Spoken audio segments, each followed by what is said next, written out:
Efinn, það KR annað tímabil. Hvað færði til að taka þá ákvörðun að halda áfram í KR?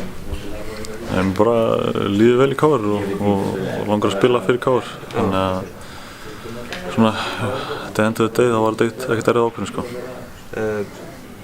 Og nú tekið eitthvað af sumrunni að taka þessa ákvörðun. Hvað svona vegur þyngst í dag fyrir þig að svona ákveða að halda áfram?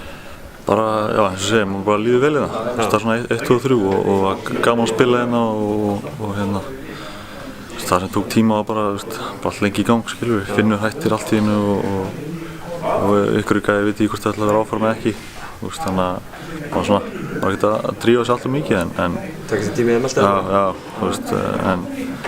en svo einst inni vissum maður að maður vildi vera hér sko. Í dag að ná í frábæra leikmann í Emil. Einhverju útlendingar á leiðinu og einhverju búinn að skrifa undir áður. Hvernig líst þér á þennan hóp sem að koma saman núna?